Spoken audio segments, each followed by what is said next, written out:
Hey guys, this is Nick again from Part-Time Pilot. This is going to be my last video in the playlist, how to get your private pilot's license. So it's all the tips and tricks of what steps you got to go through, what requirements you have to meet, how to save some money, and what options you have for ground and flight training. And this last video is going to be to make your own quote.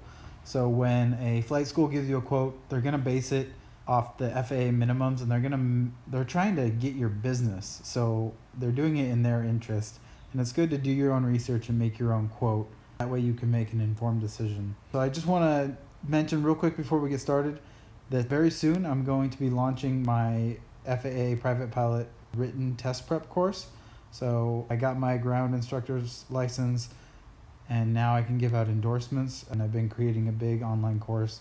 So that's going to be launching here pretty soon. I'm thinking in the beginning of September, so just keep an eye on that. You can message me on Instagram at part.time.pilot for more details. All right, let's get started. So let's make our own quote today. So most flight schools are going to underquote you.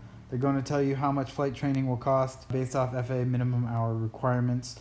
And if you want to know what those hour requirements are, click the I in the top right that's popping up right now. I have a video on that. So unless you are able to consistently flight train and not repeat a single ground or flight lesson, then the FAA minimums is unrealistic. So the quote is unrealistic. So this is why we want to make our own. So let's use the following numbers for an example. Let's say our medical exam is about 125.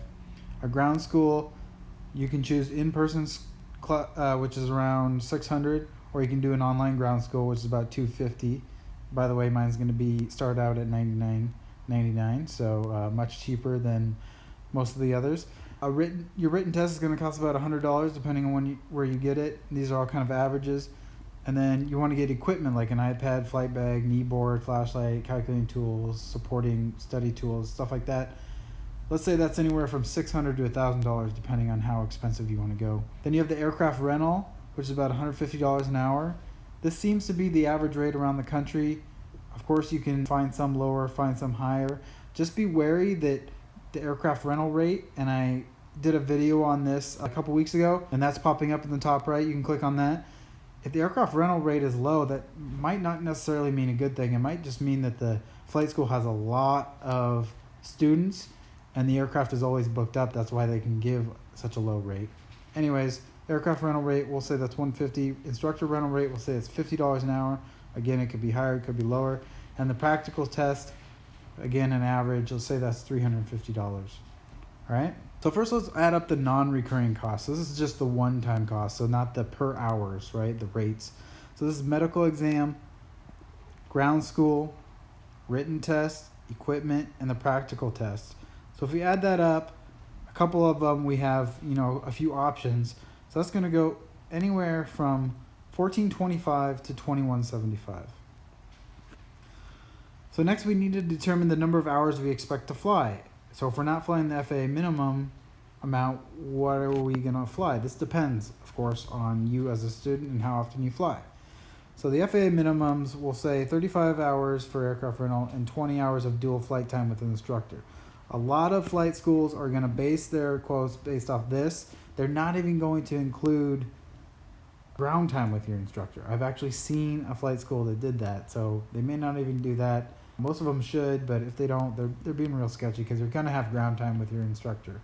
So watch out for that. So based off actual experience and national averages, I did some research. Let's say there's 65 hours. It takes about 65 hours to get your private pilot's license. Let's say that's the national average, especially for people that have full-time responsibilities like kids or a job and are truly a part-time pilot. They're doing it for a hobby. They're doing it to add skills to the resume. They're not in an accelerated commercial flight program. And then the average for dual flight time is going to be about 30 hours. And then you're probably going to average about 15 hours of ground time. This is pre-flight instruction as well as post-flight instruction, getting yourself ready for the practical check ride and each lesson. So now we need to determine whether you'll be closer to the national average, more than the national average, or closer to the minimum requirements. So this all depends on, again, like I said, you as a student, how often you're going to fly, how consistent you think you're going to be in your training, how prepared you think you're going to be for each lesson. And again, this all goes down to how much time you'll be able to have. Okay, so the national averages are representative representative of a student who can fly once, maybe twice a week, but will miss a few weeks here and there during training due to other responsibilities, weather, sickness, kids, job, which I mentioned before.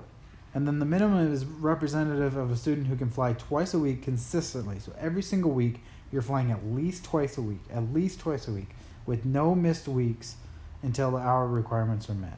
I'm not saying it's impossible. I'm just saying it's a much larger time commitment. And if you don't have the time to do that consistently, then why base your quote off the minimum flight hours, okay? Let's be more realistic here. It's not a bad thing. So let's do the math on the recurring cost, the rates now, using the averages we mentioned up here, all right? Okay, so to do this, we'll take the aircraft rental rate times the aircraft hours. So the number of hours we use the aircraft for. We add that to the instructor rate times the quantity of the dual flight hours plus the ground hours. So the total number of hours you're going to be with your instructor, that's how much he or she's going to charge you for their time. So based off the averages, we have $150 times 65 hours plus 50 times the quantity of 30 plus 15, that's 45.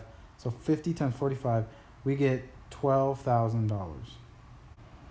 So now if we add this to our non-recurring total, non-recurring plus recurring, we get a total of $13,425 to $14,175 for a realistic quote for flight training. So if a flight school is going to quote you around $8,000, just know they're basing this off the FAA minimums, and make a quote for yourself based off the time commitment that you think that you can make, and be realistic.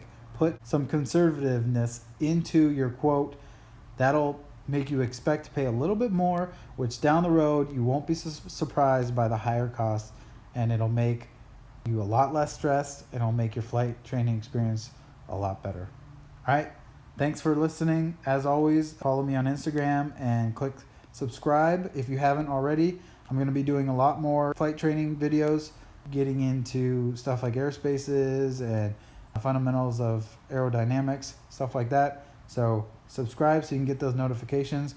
And then heads up for my FAA private pilot written test prep course. You can get your endorsement and get prepared for that test.